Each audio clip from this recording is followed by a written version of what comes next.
Welcome back to our next segment of Game Changers. My name is Jim Connor. We're currently here in Sao Paulo, Brazil, attending the Angel do Brasil conference. My next guest is Cassio Spina, who's a longtime entrepreneur, and in 2010 became the initial movement to create angel investor groups here in Sao Paulo. In fact, in Brazil, I think. So welcome to the show, Cassio. Nice to meet you, and I've had a delightful time here at the conference. Can you give us a little history about yourself and how this came about that you started looking to become an angel investor? Okay, thank you very much for the invitation. It's very glad to have you here with us. My story, I think, is like most of angel investors in US. I've been a tech entrepreneur for 25 years, and after I sold my last company, I decided to start doing angel investment here in Brazil. But at that time, even though it's not so long ago, there was so few groups here that it was very hard for me to find out then. And at the same time, when I started doing some investments, some people approached me and say, okay, you are doing how you do also the same way. So I found out that I need to do something to help these people also do the same way I was doing. Okay, that's when I decided to start up Anjos do Brasil. And you find there were no groups in Brazil, is that correct? Yeah, actually, there were quite a few groups, but I'd say it's more like clubs, okay, very closed ones, very small ones. And there were, have difficulties in really doing angel investing, okay? I think basically because they were so close that entrepreneurs were hard to find them.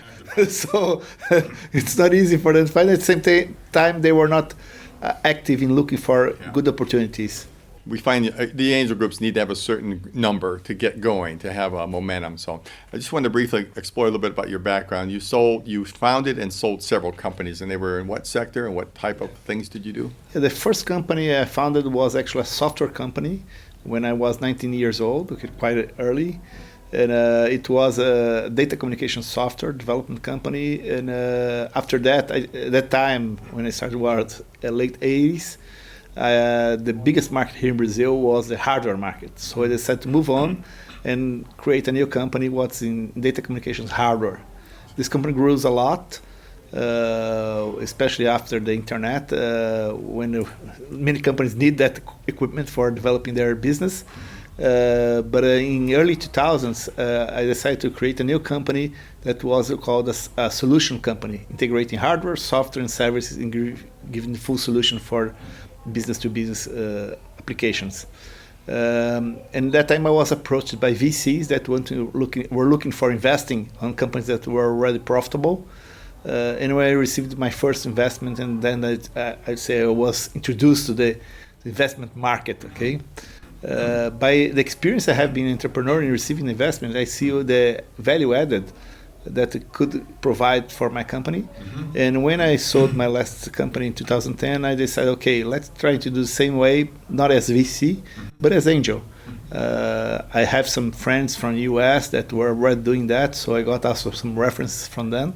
And I decided to combine now my experience as entrepreneur, as receiving investment from VCs, and starting helping others entrepreneurs doing the same way I've done, okay? So that was in 2010, did you say? Yeah, actually, the end of 2009, 2010 to be more exactly.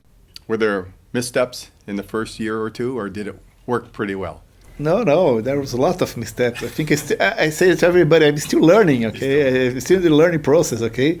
I learned many things that did wrong. I say more than what did wrong that were right.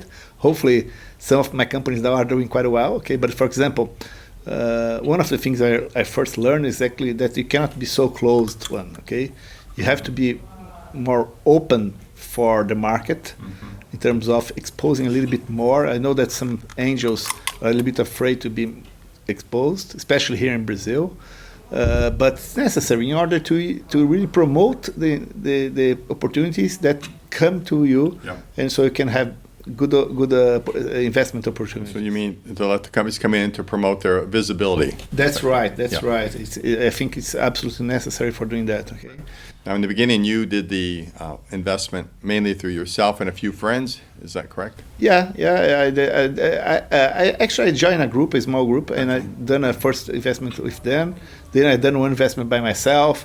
I tried to experiment different ways. Okay. And as I said, it's always a learning process, okay?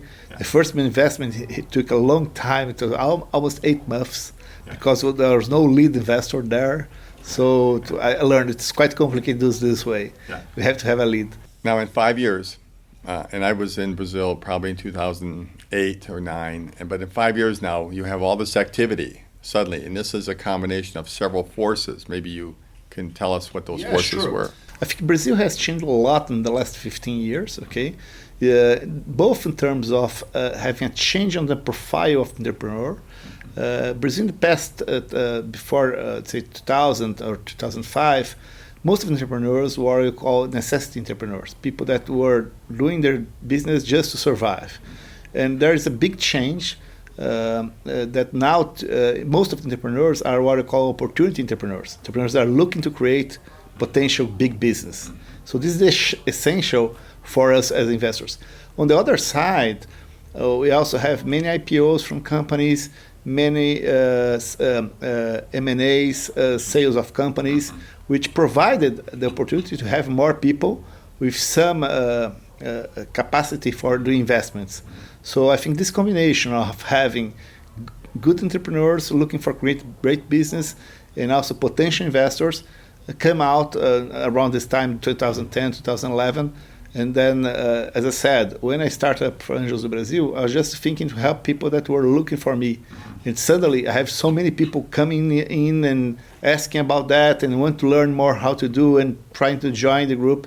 So I think this combination on the entrepreneur side and investor side were definitely what make this change so fast. Mm-hmm.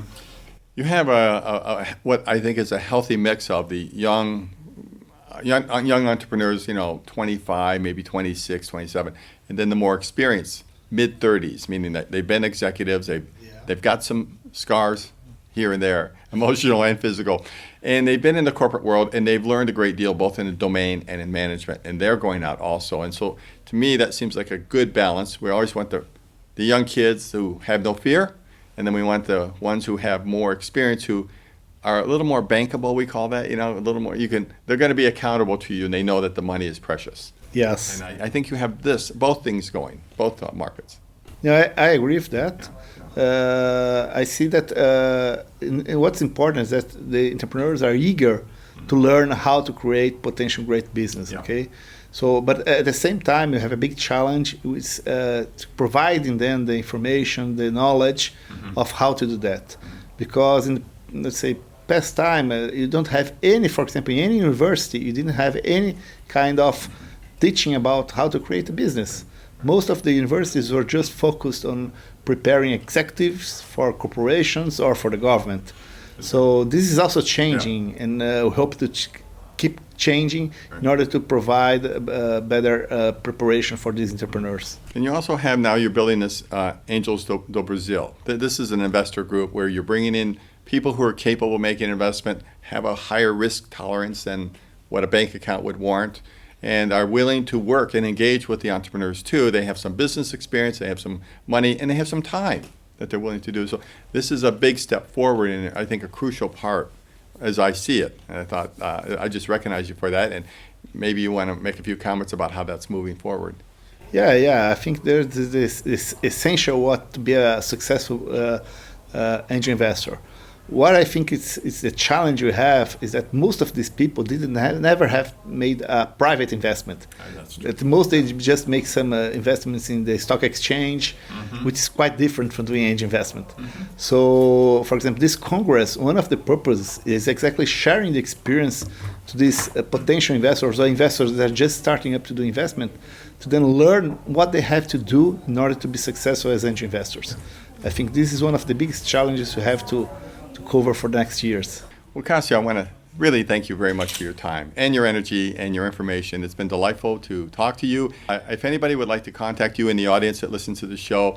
Yes, it's Cassio with double S at anjosdobrasil.net. Well, thank you very much. We look forward. We'll follow up with you, and we wish you every success going forward. Okay, and thank you very much for coming here, sharing your experience, and sharing with everybody. Thank you very much again. You're welcome.